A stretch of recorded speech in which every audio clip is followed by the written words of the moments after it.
Welcome back into Wisconsin Sports on the Go with Trage. I'm your host, Trage, as we're coming back in here for hour number 2 of the show here today. I hope you guys are enjoying your Wednesday so far here. And hey, this next segment, Kyle's stopping by. We're going to talk a little American League baseball here. This next segment is brought to you by JBC Screen Printing and Embroidery. They take pride in their work because your image is their business. Check them out there, JBC Screen Printing and Embroidery. So, Kyle is here tonight. Kyle, how are we doing on this Wednesday? Oh, I'm good. Baseball season is getting ready to get going, ready for the 162 game grind. So I definitely can't complain. It's like you get started into the baseball season and you're just kind of right away, you're like making it a point to watch it. And then afterwards, it just becomes like a ritual that you just go home and you just turn on the Brewers or whatever. You just turn them on, you sit there and you watch. You kind of take it for granted because when winter rolls around, you don't know what to do with yourself. You usually have like something to watch every single day. And now it's like, oh, the Badgers are on Sunday, but they don't play again until Friday. What am I going to do for the rest of the week? Like, I don't got nothing to do. So baseball's great. That's all we need to know. Baseball's great right there. But Kyle, we have to do our favorite thing, and that is the Mellow Yellow Minute, the trivia portion of the show in honor of my grandpa. He loved trivia. He loved Mellow Yellow. We call it the Mellow Yellow Minute. So we have been traveling the world here, going to different countries, doing our top 5 sports in different countries. Today, Kyle chose Germany. We're traveling to Germany here for our top 5 sports in Germany. So in no particular order, I'm going to list them off to Kyle, the top 5. And he's going to try to list them back to me 5-1 in order. So we have ice hockey, we have handball, we have soccer, we have tennis, and we have basketball. So Kyle, 1 minute on the clock. What do you got for me? 5-1. What is the 5th most popular sport in Germany? Okay. So I guess 5, I will go with tennis. It is tennis. Tennis comes in at number 5. There we go. All right. 4, I will go. Let's go handball. Not handball. Ooh. Basketball. Basketball comes in at number 4. Okay. Basketball comes in at number 4. Handball has to be 3 then. Handball is not number 3. Okay, handball is way more popular. Okay. Let's go soccer at 3. It is not soccer. Really? Ice hockey? Ice hockey comes in at number 3 on our list. So we have soccer and handball left on the board, Kyle. What do you got? 2 and 1. So I'll go handball 2, soccer 1. There we go. There we go. I don't have a ding, ding, ding button. Otherwise, I'd ring it off here. We got in number 1, soccer comes in at number 1 on the list. Handball at number 2. Ice hockey at number 3. Basketball at 4. Tennis at 5. Other highly popular sports include motorsports, Formula 1, winter sports, ski jumping, and biathlon, and also cycling because some people like to ride bikes. I'm not a big bike guy, but some people like to ride bikes out there. So I guess this is where we're at. This is where we're at. I don't know. It must be the price of gas right now is turning people to cycling. There we go. So, Kyle, let's look over into some American League baseball here. We have Kyle jumping on right now. We're going to talk American League, and then Aaron's going to jump on next. We're going to talk National League. So, Kyle, let's start American League baseball right now. Let's start in the AL East. This is where Kyle loves because he's got his Boston Red Sox out there, but he doesn't love looking at the PECOTA standings right now because Boston is not getting any love in there at this very moment. They have the New York Yankees coming at the first spot at 88 wins projected on the season. Toronto at 88. Then we see Baltimore coming in at 83. We see Boston at 82, and then the Tampa Bay Rays at 83. If this were all works out, that's an impressive division. Mm-hmm. Like all in the 80s. Like that is impressive. Now, when you look over at the Central, you see why, because they're just apparently beating up on the Central when you look at those projections over there. But Kyle, I mean, looking at the AL East, looking at what PECOTA at least has to say, are you in agreement? Do you see this as I don't know, you can almost say a 5-team race. Like, goodness, do you see this division being that open right now for anyone to take it? I actually do. I mean, I think the Rays would probably be my bet to finish fifth, but I think that they are a team that's going to make it very difficult on the other four. They get Junior Caminero, who's coming into his own. So I definitely think they're going to be a interesting team to watch. Their pitching is a little like McClanahan is back, but he hasn't pitched in like 2 years.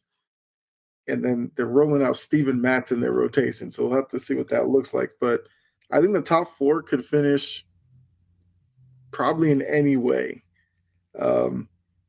Obviously, the Blue Jays should be the favorites. They're coming off of a really good year last season. Now they kind of have to deal with being the hunted, because now everybody knows how good they can be. You have Vlad Guerrero, who I think will have a really good season. The Red Sox I think there's a lot up in the air with them, because the rotation looks pretty good, but that's also banking on like Sonny Gray and Connolly Early, who's going to start in the rotation. You got to see those guys come in and perform. And I think the lineup could be really good. Obviously, Roman Anthony's going to get a lot of attention. The Yankees are the Yankees. You got Aaron Judge. So I'm not mad at PECOTA. I probably would pick it a little differently. Like, I have Toronto winning it. I actually have the Red Sox coming second, and I have the Yankees third, with the Orioles a very close fourth.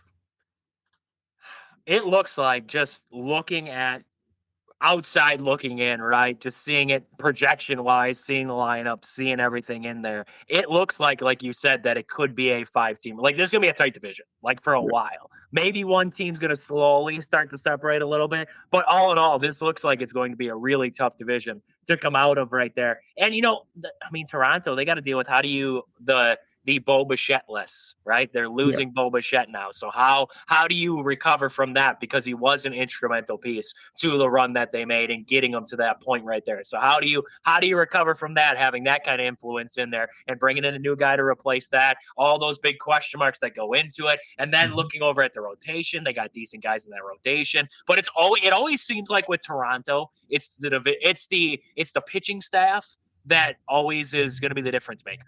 If they have good pitching versus bad pitching, they always seem to have a decent offense, but it always fluctuates off of what the pitching staff's doing for them. And I think that's going to be the same with the Yankees right there. I think Boston, underrated trade of the offseason there, getting Caleb Durbin. I don't know. I think that's going to be the take them over the top piece. I'm just saying.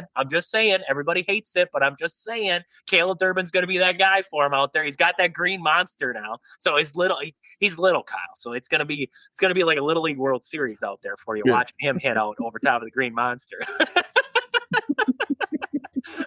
But the strike zone is going to be tiny, so he's going to draw you a lot of walks. That's all you need to know. He's got a small strike zone on top of that there. It does. See, it does. I think it was a good. I honestly think it was a good pickup for the Boston Red Sox. I really, he's a reliable guy. I think it's a good pickup for him there. I love that division. I'm going to be honest with you. I think that's going to be one to keep your eyes on all season long, because, like we were saying, I think it's going to move all year long. But let's flip over AL Central, Kyle. This one, I don't know if I like Kansas City that much, but I'm going to read off the standings here. I just read the first one, I guess, but I'm going to read off the standings here, and I'm going to tell you, but I don't see this being this way. Kansas City at 84 wins, Detroit at 84 wins, Minnesota 78, Cleveland 74, and Chicago, the White Sox, coming in at 69. That's got to be an uptick, right, over what we've seen in years past with Chicago being up there in the 69 range. They've made some moves here in this offseason that have made them a little bit better there. So maybe we see a new and improved White Sox that aren't completely bottom dwellers of everything. But just looking at this, Kyle, I don't know if I like Kansas City at 1. I don't know if I like them. I really think the Tigers are going to pull away with this division and probably win it by 10 games. But maybe that's just me. So, Kyle, just hearing that Kansas City, Detroit, Minnesota, Cleveland, Chicago, what are your thoughts on what PECOTA has for those projected standings right now? Like you said, the White Sox, they did get Murakami in the offseason. It'll be interesting to see how, he coming over, how he can adjust to MLB pitching. But I think they're a young team. They're obviously rebuilding and trying to get their core and everything down. So I do think the White Sox will be an interesting team in this division. I do think the Royals probably win the division, but Ooh. if you're going to tell me the Tigers win it and the Royals come in second, I could see that as well. I think the thing with the Tigers will be their bullpen because they have like Kenley Jansen at the back end. They have what Will Vest as the setup. I think getting from starters to them will be what probably makes or break their season. And that's not to say the Royals don't have issues as well. Like they have Cole Reagans as their ace, but they're depending on Waka and Lugo in your 2-3 spots. And they're older now. They're mid-30s, so you never know if they'll be able to hold up. But I do like the top three for the Royals, where you're looking at Witt, Pasquantino, and who's their leadoff hitter? I just had his name, but I think Pasquantino is going to be a key for them. He'll be hitting behind Witt. He'll have obviously RBI opportunities, and if he could have a big season, I think they could be pretty good this year. That's where I was looking at the Royals, is when I look at that rotation, that's what scares me the most. That's why I think the Tigers could overtake and I think walk away with it a little bit. It's just because that rotation. I like Reagans. I'm not saying I don't like Reagans at the top, but after, like you said, Michael Waka, and then you have Seth Lugo after that. I don't know if I like that. I don't know if I like that middle of that rotation that they have there, and then getting into the bullpen. Pitching is going to be the question with the Royals. I'm not a huge fan of Kenley Jansen at the back end of the bullpen anymore, because Kenley Jansen's hitting the end of his career at this very moment. So I don't know if I like that for the Tigers as much either. So I think this is going to be one of those divisions too, where I think it's going to be a 2-team race there. I think it's going to be Detroit and Kansas City. I have more faith in Detroit's starting rotation and back end, I guess, even though I don't like the Kenley Jansen. I like their back end a little bit more than what I like the Royals getting to that, because maybe the Royals surprise me. Maybe they do. I don't know. But right now, that's just kind of where I'm sitting with that whole thing. AL West, Kyle. Yeah. This one's always a spectacle to watch, because you never know what's going to happen out there. Seattle right now, they have them projected for 94 wins, sitting there at the top of the AL West. Houston in second at 84, Texas 84, and then you see Sacramento, which still looks baffling to me to look at, but the A's coming in at 76, and then the Angels, of course, coming in 65 wins projected right now. Kyle, what do you think about this one? What do you think about this division right now? I think the top is right. I think Seattle's most likely going to run away with this thing. Mm-hmm. I don't know if they run. Do you think they run away with it by 10 games? I think it's possible. I think we're at a point where we're almost waiting for that year when the Astros like really slip and fall off, aren't like a playoff team or something like that. Maybe this is the year. I don't know, but I do think the Mariners are the favorite. We're going to see what Cal Raleigh can do after his big season last year. Obviously, don't expect him to hit like 40, 50 home runs this year, but I think he should still have a solid season. I think the intriguing team in the division are the A's, though. Like, they have Nick Kurtz. You got Brent Rooker. Kurtz can take another step. I think their pitching rotation's kind of young.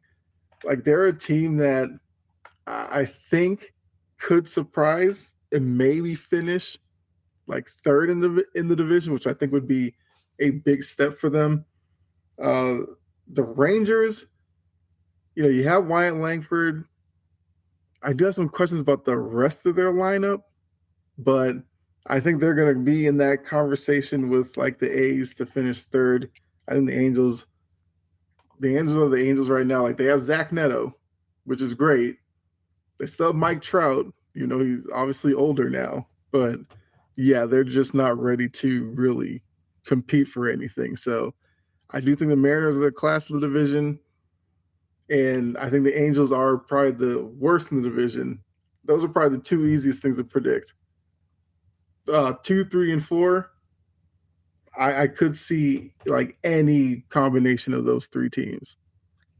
The Astros are always the wild card, right? They're Yeah. always the wild card of if this team hits their stride, they have some good pieces, they can find a way to win this division. They always seem to be that pesky team right there Mhm. in the middle. The Rangers are always consistent, it seems like. The Rangers are always just there. They can win some games, they can stick around for a little bit. They just can't put it all together. It's like the Reds. Like they feel like the Reds for me of the National League. Like, you know, you look at the Rangers, they're always consistent. They look like they could potentially put on a run, and then somebody gets hurt and it just all goes downhill Mhm. fast, or the pitching staff doesn't work out, whatever it is, you know. So I just look at that team and I'm like, they seem solid in a third. They're not going to be the worst. They're not going to be the best. They're going to sit in that third range right there. I completely agree with that. So dark horse teams, Kyle. I want to hear it from you right now, projection wise. You can look NL, you can look AL. Give me some dark horse teams this season to watch for. Like this team, I'd be scared. They're not being talked about enough. They're going to be a scary team. Mhm. Come October, expect to see this team in that playoff race and to see them in there. What do you think, Kyle? Dark horse team. You're on record. Just remember that. You're on record right now. This is going to be your dark horse projection. Okay.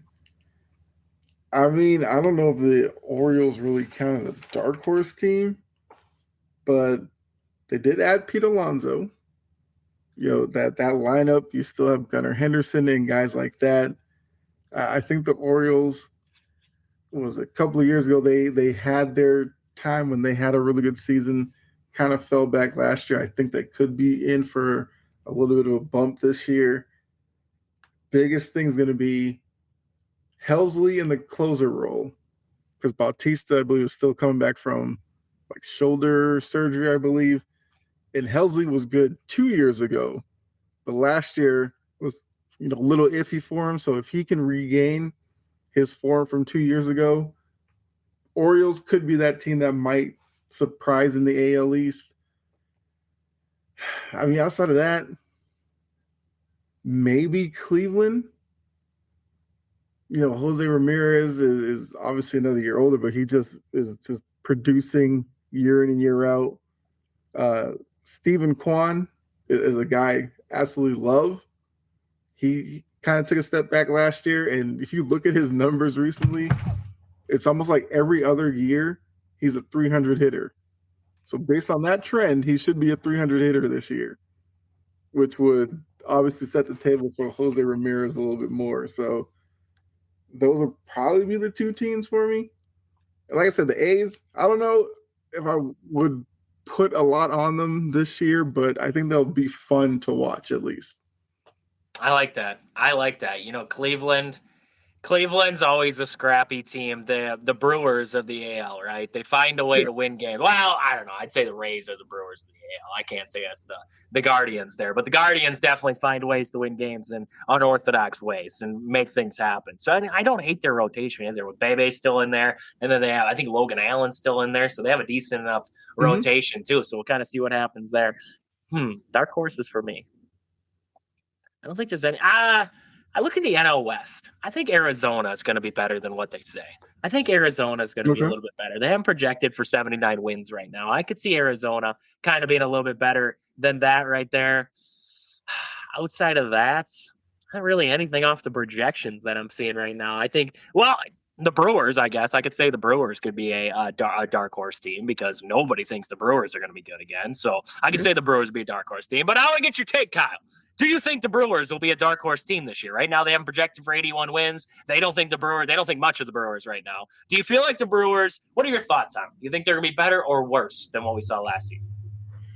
I mean, it kind of seems like the recent years, the kind of hype that the Brewers had, people are like pushing it somewhat towards Pittsburgh. I'm hearing like a lot of people are like on Pittsburgh this year. I would kind of say hold on a little bit to that because I actually think the Brewers are still a pretty good team. Like, yeah, they don't have Peralta or whatever, but what the Brewers have shown, and, you know, they got Harrison from the Red Sox. The Brewers are the type of organization that will make Harrison look like a legit starter.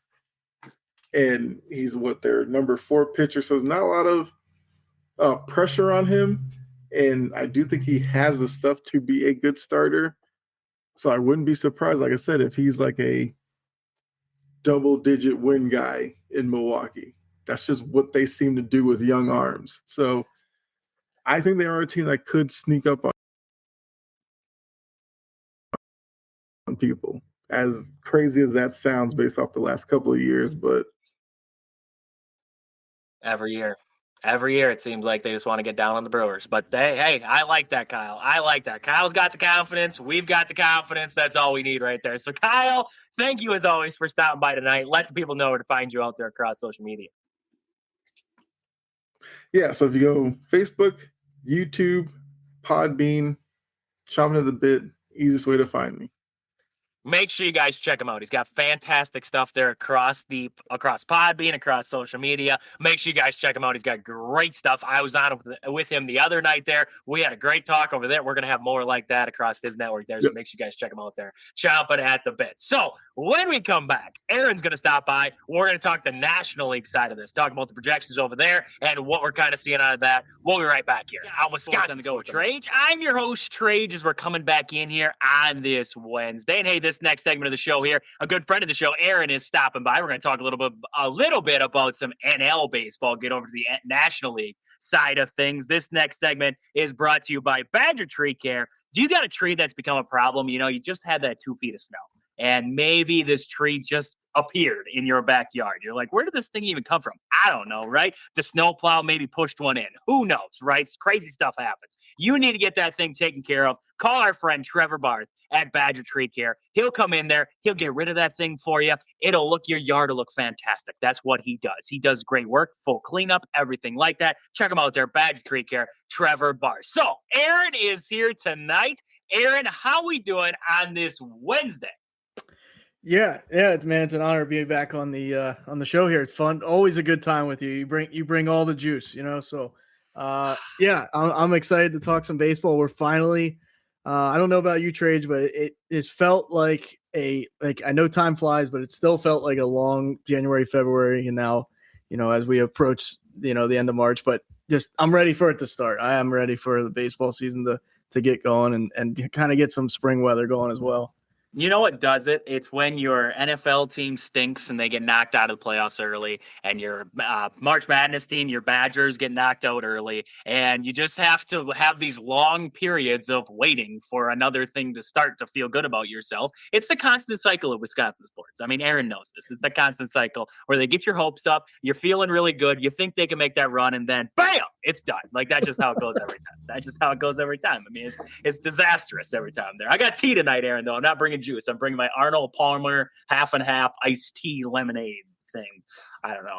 There's a variety pack at the Target, so my wife got it for me. It's fantastic. It's great stuff there. It gets me all jacked up. Talk about some National League stuff. National League talk here. I can't wait to talk about this here. We have our PECOTA standings. I know everybody goes off of different sites. We're going to go off PECOTA because that's the one I came up first when I searched it up there. So let's start in the NL East. Right now, the Braves are projected to have 89 wins on the season. The New York Mets are in at 89. The Phillies are coming in at 85. Miami Marlins at 75, and Washington in there at 65.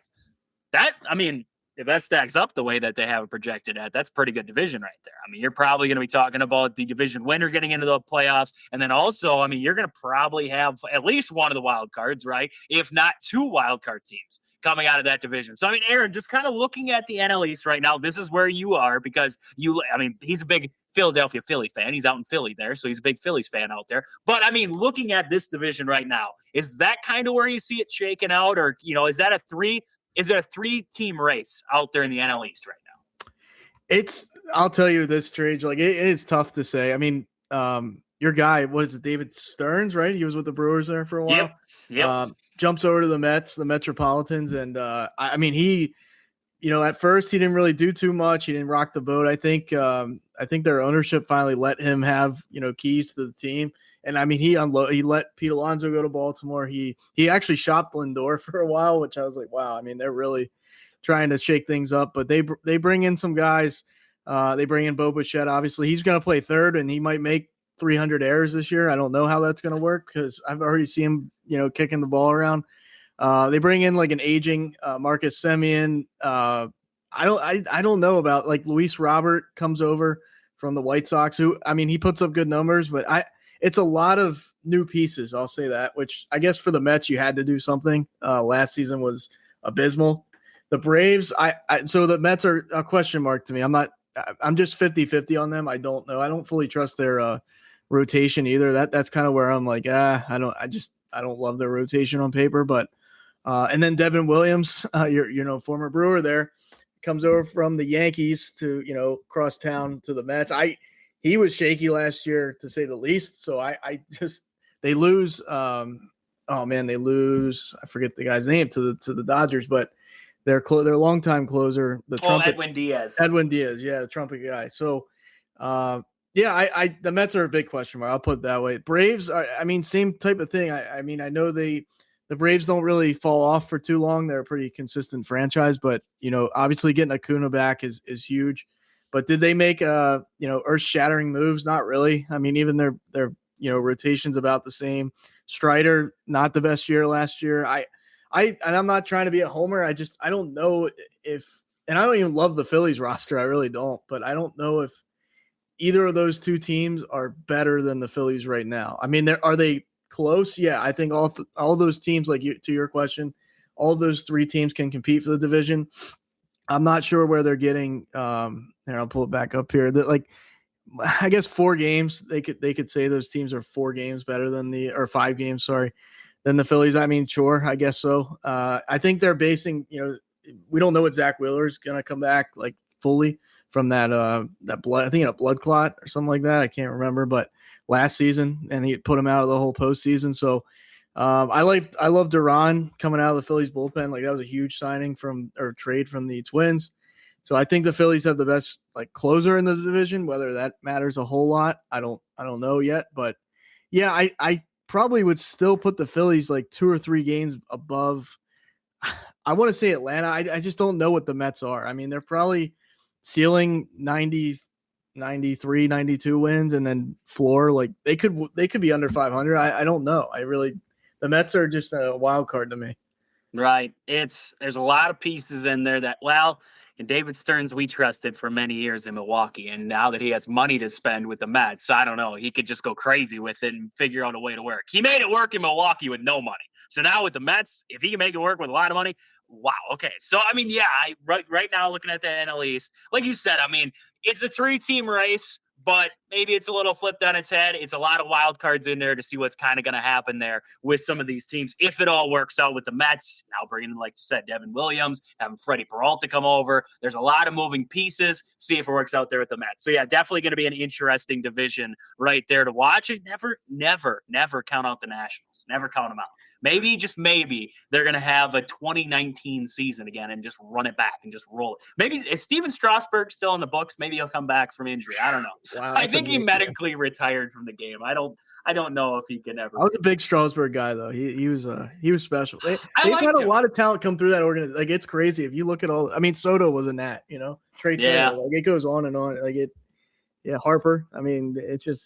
Them, the Marlins, there's been a lot of talent to walk through those doors with those two teams. Look at the Marlins. They had Marcelo Zuna in that outfield at one point, Giancarlo Stanton and Christian Yelich all in that outfield at one point, and they're all gone and to elsewhere and winning MVPs and doing great things. And the Marlins are, here we go, projected for 7. They're projected for 75 wins, though, so it's not bad. It's not terrible. Let's flip over NL West. This could be an interesting division because I think even the 4th best team in the division could maybe make some noise because they have some good players on that team. So right now they have the Dodgers, of course. They're projected for 103 wins. So, that'd be crazy. See them get 103. Not really crazy because look at the roster they got on that team. San Francisco at 82 wins. San Diego Padres coming in at 81. Arizona at 78. And then Colorado at 60. I think the Padres are low. I'm gonna let you speak up. I think the Padres are low. I don't know. They've never been able to figure it out. They keep bringing in all these money guys, and they keep throwing money around like it's nothing, and they can never make it work.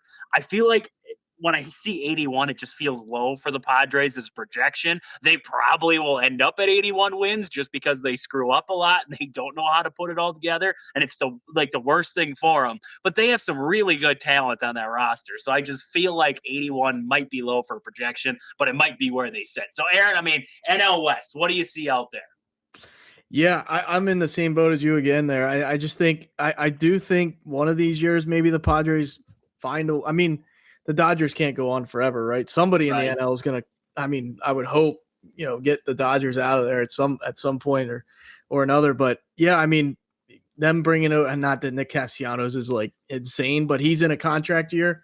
So I think you'll see a different version of him than you did in Philly. And I think he's hungry because the way things ended in Philly. Laureano, I really do like Laureano on that team. Obviously, Tatis, like the list, Manny Machado, like list goes on and on and on. Bogarts has kind of slid down a little bit, but them bringing over, like no one even talks about like Ty France. Not that he's amazing, but like, it's another solid addition. Like they just, like you said, they just load up. They could care less about the minor league system. Like they just explode the minor leagues and whatever. Like, I mean, I give them some respect for that because they've, not been a franchise that's won a lot, or I don't know if they've won any World Series, but yeah, I agree with you. I think the Giants, like if you look at them on paper, I really do like them. It's just, once again, do they put it all together? They really haven't since, what was that? Like the 2012, something like that, when they had Lincecum and all those guys, like when the team was just ripping off World Series every couple of years. But yeah, I mean, if the Dodgers don't win, I'd be shocked. And like you said, maybe the fourth best team makes some noise, being probably the Diamondbacks. That's how they have it projected. Because I mean, we all know the Rockies are just rocky. So yeah, wow. That's the Rockies will forever be. That ain't ever going to work. But yeah, I mean, the Giants are always a question mark. And I think it's going to start with that rotation for him there. Cause you have Logan Webb up top. He's reliable. He's really good. We saw it. We've seen it for a couple years now with Logan Webb. But after that, Robbie Ray, big question mark with him. I mean, was at one point you would have said, oh, Robbie Ray's in that rotation is going to be good. Robbie Ray, question mark for me. Adrian Hauser, question mark for me. He's solid. He's serviceable, but that's about all I'm going to say there. Tyler Mahley's in there. Trevor McDonald is talked about in there. They have a lot of random guys, right? The random guys. And that's where I think the question mark is going to come with the Giants is going to be big into what the rotation is, because when you are in a division with the Dodgers and you have to mess with the Dodgers, you got to be able to somehow slow down the bats a little bit. You have a lineup with Willie Adames and Rafael Devers that can put up some runs in there, but it's a question of, can you slow teams down? And I think the starting rotation is the biggest question mark that I have, at least, with the Giants going into this one. And then, I mean, looking at San Diego, you got the best closer in the division, because I don't think Edwin Diaz is better than Mason Miller. So you have the best closer in the division. And the starting rotation for San Diego, not terrible. I mean, you got Joe Musgrove in there. You got Michael King in there. You have Marquez could be potentially talked about. I don't know off top.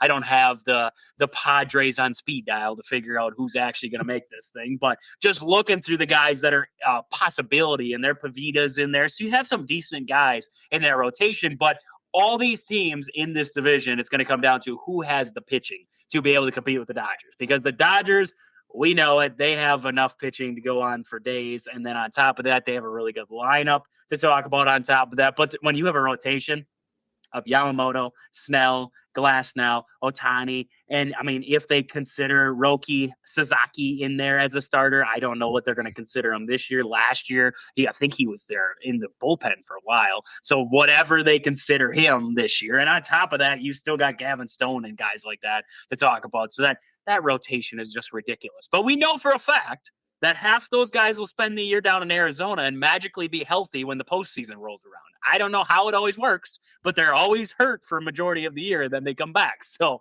we'll see Tyler Glasnow in probably April and then October. So if you really like Tyler Glasnow, make sure you check him out in April if you don't want to wait until October. Anyways, enough shots of the Dodgers there. I despise this team. I just despise them with a passion. But anyways, there you go. There's our NL West little go around there. Let's look at the NL Central, where we want to talk about, right? The NL Central. Chicago is figured for 89 wins right now. Pittsburgh at 82. The Brewers come in at 81. Cincinnati at 78. And St. Louis, it is it always baffles me to see St. Louis slowly falling apart. I mean, just talk about a team that used to be the most consistent force. They were always known for, I mean, this team was really good with the glove. They were always just really solid defensively for years. And now it's like, man, they just stink. They just can't figure it out. They can't find the pieces anymore, and it's just not working. So, I mean, Aaron, kind of looking at the NL Central.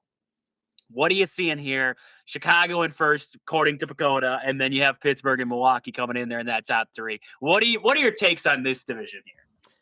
Yeah, I mean, I know, and we'll kind of, I guess, start with the Pirates just because that's kind of like the, exclamation point or question mark, however you want to say it, with the PECOTA, estimates here on wins and where they're going to stack up. I mean, I know Paul Skeens is on the Pirates, right? I know, like, they added some guys. They added a Ryan O'Hearn, Gregory Soto. Like, they have some guys here and there. Like, I would say they have some decent guys, right? But no, I mean, I forgot they got Ozuna too. Kind of a weird, like, just a bunch of randoms thrown together, if you will. But, like, I mean, still, I mean, a lot of these positions, the guys at these positions, I don't love. I mean, I just don't think they have enough. I mean, not respect, but I tip my cap a little bit because they even went in pretty hard on Schwarber. I mean, I think they gave him almost what the Phillies gave him, which I was shocked that they'd even rock the boat like that.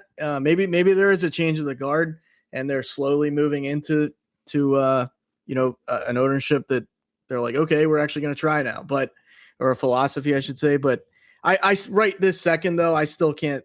We'll see. Maybe they go crazy at the deadline, but based on before the season starts, it's hard to say like on paper. I mean, there is things to love about the Cubs, but they've kind of been underwhelming in some respects. Or I mean, you give the Brewers credit on having a great year last year, or really the last 2 years with the win total, obviously. So there's no way I'm putting the Pirates above the Brewers. Now the Cubs, that one is, I think you could debate that, like whether you like the Cubs more. They lose Kyle Tucker, which, I mean, I guess not everybody thought that was going to happen, but of course the Dodgers got to get him too. I mean, it's just, why not just give everybody to the Dodgers at this point. But yeah, I mean, I think the Brewers at 81 though, I mean, I would make the bet that they're going to win more than 81. Do they win the division? That's going to be up to those two teams. I mean, ultimately, obviously, but I think at 81, that's kind of, I know the Brewers have suffered some rotational injuries already. You could probably speak on who exactly, but I mean, as far as I know, Mizorowski, he'll have a whole season at the big opening day starter. So I know losing Peralta, but they, like we always talk about, they find a way, and 81 seems low to me for the Brewers. I will say that. Yeah, I like that. Aaron's got confidence there. I agree. The Cubs, I don't like the Cubs. We all know that. I'll talk crap about the Cubs any day of the week. I thought getting rid of Kyle Tucker was the smartest thing in the world. He looked like he was checked out last year, halfway through the year. He looked like his dog was gone, and he was just sad. Like, I don't know. It was a rough year for Kyle Tucker at the plate, and it just did not work out. So now, I mean, looking at what they have now, you brought in Edward Cabrera. You did some good things to the rotation there if you're the Cubs. The bullpen, I still have question marks with their bullpen. And then the starting lineup, I mean, I like the addition of Bregman for him there. Does Bregman get back to what he was when he was at Houston? Who knows? We have to wait and see on that one. There's still a lot of questions. I think the biggest thing with the Brewers, and I'm going to let you talk about that here, getting our thoughts on the Brewers and getting your thoughts on the Brewers, of course. But, with the Brewers is all the question marks, right? Does Garrett Mitchell stay healthy? And if he does, what does it look like? What does a full season of Garrett Mitchell look like? Because we've been waiting for years. So what does that look like? And then Bryce Terang, looking at how good he's been so far in this early World Baseball Classic, spring training, last season there, does that carry over? Do you see a full season where Bryce Terang is playing like he could be an MVP? Do you see Christian Yelich? He has the leg kick back. Do you see the power come back? William Contreras, no broken finger. Do you see that come back? Like, there's all those variables, right, that go into the Brewers that it's like, if it all comes together, we see a team that won 93 games. We see a team that won 97 games. Like, we see that kind of team. If it all falls apart at one time, we can see a team that wins less than 81 games. Because on paper, it doesn't look great. But when we see it on the field, it's completely different. The Brewers throw all what's supposed to be. The Brewers throw the supposed to's to the wind. They just say, this is how it's going to be. And that's the way that Pat Murphy manages. That's the way the Brewers play. So, I mean, it's division, I think, like you said, It's going to be a 2-horse race, I think, honestly. I think it's going to be I think the Reds are being kind of discounted. I really do. I think the Reds are going to be better than what they're shaking them out to be. I think they'll actually finish ahead of the Pirates. I was impressed, like you said, the Pirates did throw as much as they did, but I think they have to because they only got Skeens for so long. So they're going to have to throw it all. They're going to have to throw it all out there right now because Skeens is going to go to the Dodgers or Yankees or whoever is going to throw them the most money. I mean, it's going to be. We thought that Shohei Ohtani and all that stuff was crazy times. That's going to be a crazy time when he becomes a free agent, and hopefully, there's a salary cap because then we're going to have a lot of teams in on Paul Skeens, which will make it even better. So hopefully there's a salary cap at that time. But Aaron, I want to get your thoughts.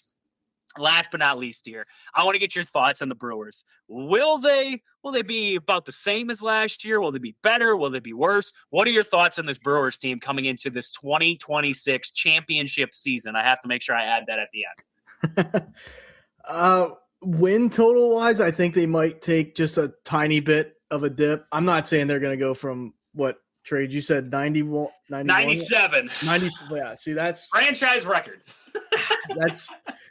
My gut feeling says I mean most teams can't follow up a franchise record in wins by winning more, right? Or even I would say maybe to me they're probably high 80s, like 88. I'll call it like I still think they're dang good.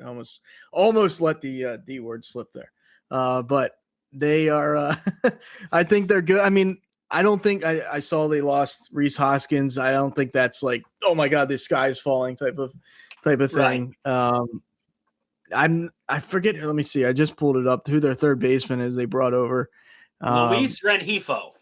Right. I don't necessarily love that, but you still got Contreras there. You still got Churio, young player, obviously. Terang, young player. Great. Like these guys are cornerstone players for the Brewers. So it's not like you lost Contreras. Like Rhys Hoskins' experience, I think the Brewers, if they look at that as much as they spend on, because they don't spend a ton of money, obviously, that.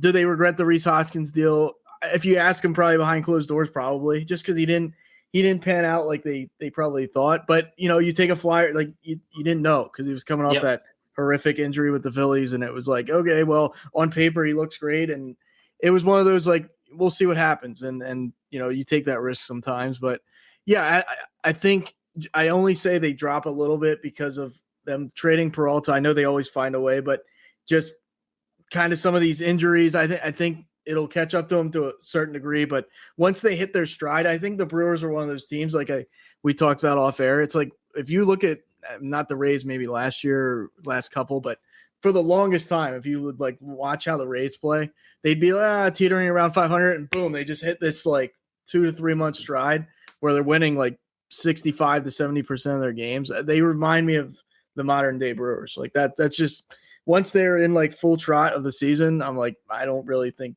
the Brewers are going to fall off a cliff. If it happens one of these years, would I be shocked? Probably not, but I just, until kind of like you say, until proven otherwise, they're a pretty consistent commodity right now. Yeah, it's one of those things where like everybody says it too. It's like on paper. It's like the Brewers take what you have on paper and they kind of crumble it up, throw it in the trash can and say, this is how we're going to win games, right? They win games unorthodox ways, just putting the ball in play, running the bases, doing the little things right throughout the season. And that's the way they won 97 games. They didn't win those games. I mean, honestly, they didn't win those games by outslugging teams. They didn't win those games they put on a lot of runs. They had a lot of games where they put up a lot of runs. But when they put up a lot of runs, it was putting traffic on the base paths, being menaces out there. That's the way this team thrives. And I completely agree with you. It could go, I think they're going to take a dip. I don't think right now they're on a trajectory though, because they won 93, then they won 97. So in all reality, they have to win 101. That's just the way it has to be. But I agree. I don't think they're going to be in that same spot. But like I said before, like you said, I mean, I've been proven wrong many times with this Brewers team, and I've been upset with the moves that they've made, not made, and then they end up winning 97 games. So at the same time, I don't know what to complain about anymore. But Aaron, I got to run here. Let the people know where to find you out there across social media.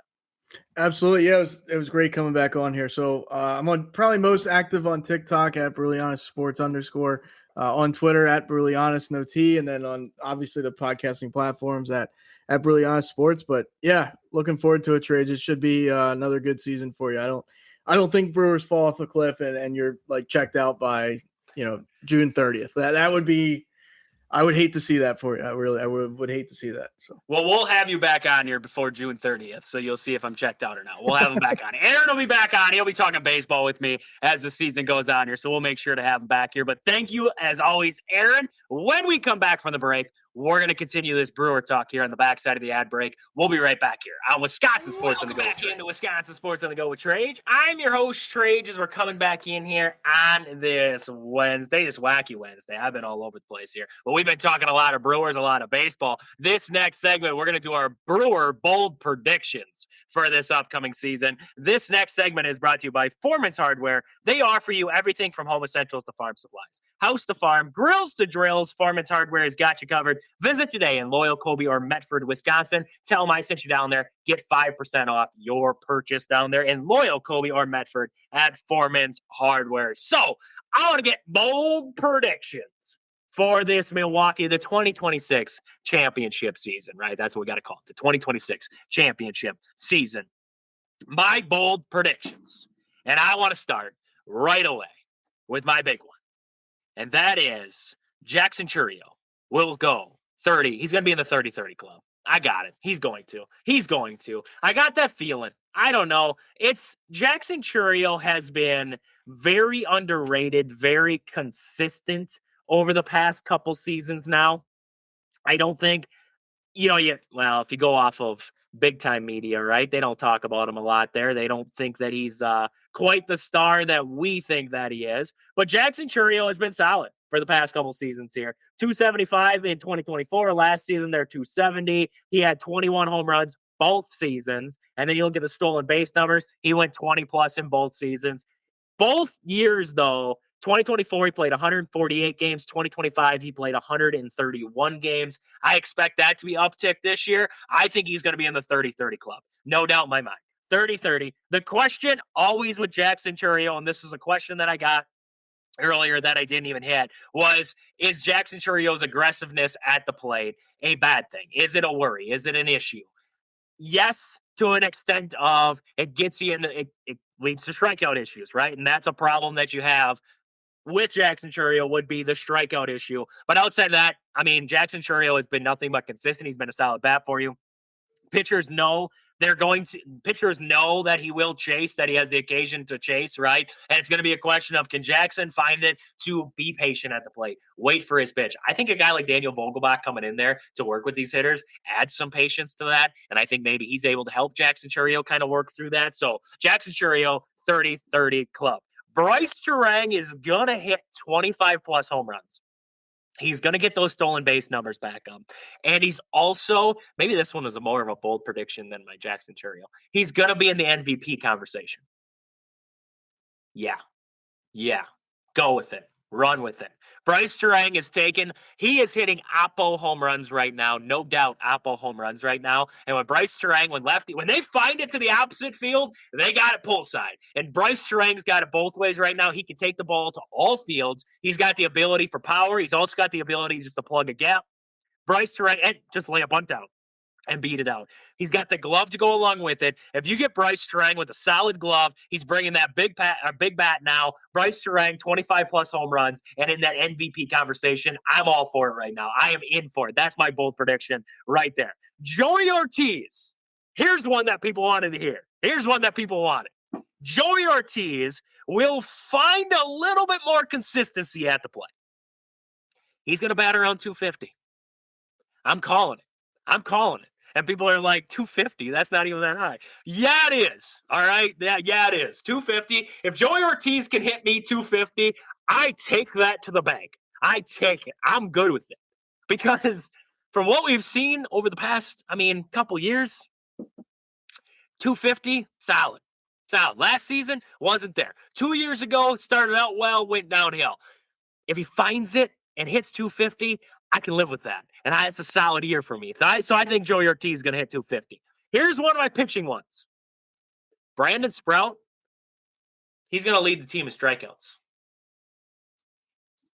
I know a lot of people would say Jacob Mizorowski is going to lead the team in strikeouts. That's a fair argument. You could have that argument with me. It's an equal argument, I guess. But I'm going to go with Brandon Sprout's going to lead the team in strikeouts. I got it. I think he will. I really do. That breaking stuff that he's got the electric arm with that breaking stuff.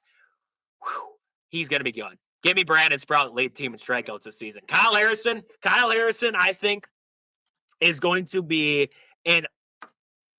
how do you phrase this? Like an underrated trade piece, or how would you even phrase that? That's what I'm trying to do. I'm trying to phrase it right now. I think Kyle Harrison is going to be a piece that he's not going to be as talked about as Brandon Sprout, but he's going to be a very underrated piece to this rotation. And I think he's going to slowly work himself into a solid top 3 guy in this rotation when it's all said and done. He's got all the stuff. He's got that electric arm like I was just talking about there with Brandon Sprout. And I think those two are going to be a really good 1-2 punch, just those two. And then on top of that, you got Mezarowski and Chad Patrick, and you have Brandon Woodruff to wrap it all up. This is going to be a really good rotation that I don't think a lot of people are talking about right now, but I think they're going to be talking about halfway through the year. Here's one. This is for my grandma out there, because my grandma, I'm the resident Christian Yelich hater. I will take that. I am the resident Christian Yelich hater. I don't know why. I just can never get over the fact that I can't figure out why I can't just like the guy. I don't know why. It's just consistently with me. I just can't find it. Christian Yelich is going to sit around 270 to 280 average. I think he's going to get his average back up. He's got that leg kick back. I think he's going to sit around 270, 280. I think he's going to be right there. I do. I think he's going to be solid. If he hits 270, 280, you add that in with Bryce Terang, already hitting 25-plus home runs. You got Jackson Churio in that 30-30 club. And then you got Joey Ortiz hitting 250. They don't even need anybody else. Just those four. And they'll carry the team. They'll carry the whole team. But there's another one that I'm going to add in on top of that one right now. There's another one that I'm going to add in on top of every dynamite bold prediction that I've just given you right now, and that is William Contreras. Because William Contreras now has that fixed finger, right? Last season, the finger was, I think, the main reason why he dropped off. He only hit 260 last year, still had 17 home runs, but hit 260 last year. The year before that, he had 281 for the Brewers. The year before that, 289. I think William Contreras is going to be back up there. He's going to hit you 25 home runs this season for the Brewers. I think the power numbers are going to come back for Contreras. He's getting hot coming off that World Baseball Classic. I think he's riding that high. I think he's going to continue that heat going into the year. I think he's going to get back to his form. I think he's going to be an all-star catcher when it's all said and done. I think William Contreras comes back. So to answer a question, I had a question that I didn't get to today here on the show, but I figured I'd answer in here with, does his finger repair get William Contreras back to his form there after a little bit of a rough year last year? Yes, it does. I think he is back to form this season here, and I think he has a dynamite year. So I want to hear your bold predictions. Text them to me, 715-990-4914. That's 715-990-4914. Shoot those bold predictions to me. I'd love to hear it from you. Hit me up there. When we come back for the break, we're going to wrap it up for the day. We'll be right back here on Wisconsin Sports on the Go with Trage. Welcome back into Wisconsin Sports on the Go with Trage. I'm your host, Trage. We're wrapping it up here on this Wednesday. And hey, this next segment is brought to you by Sport and Spine Clinic of Greenwood, Wisconsin. Expert traditional physical therapy and structural integration programming. Call for flexible scheduling and evaluation. Just call Chad down there at Sport and Spine Clinic of Greenwood. He'll get you right doing whatever you were doing, feeling better than ever. Sport and Spine Clinic of Greenwood, Wisconsin there. So we got into a lot of Brewers today, a lot of baseball talk. If you guys missed any portion of the show here today, make sure you listen next day across all the podcast platforms, Wisconsin Sports on the Go with Trage. Make sure you like, subscribe, follow out there, leave your comments, leave your reviews, hit up the text in line. Let me know your thoughts, anything Wisconsin sports-wise, 715-990-4914. That is 715-990-4914. Brewer baseball is back. I can't wait. Brewers opening first pitch tomorrow, 1:10 on Brewers TV. By tomorrow, for sure, by tomorrow, they will have announced where all the games can be found. I have Brewers TV on my smart TV, so that's where I'm going to watch it. But I know Spectrum got an announcement. I know these other stations or other networks or providers are supposed to have their things all figured out by opening day, is what they said. By opening day, you should know. So there you go. So keep in tune to social media and everything like that, or keep scrolling through your guide. You'll find Brewers TV eventually on there, and you'll be able to watch the Brewers. But Brewers, White Sox, 1:10 tomorrow. I can't wait there. Mizorowski taking on Smith. So with that, that's about all I have for today for you guys. I hope you enjoy the rest of your Wednesday and the rest of your week. But until we talk again on Saturday at 10, see you.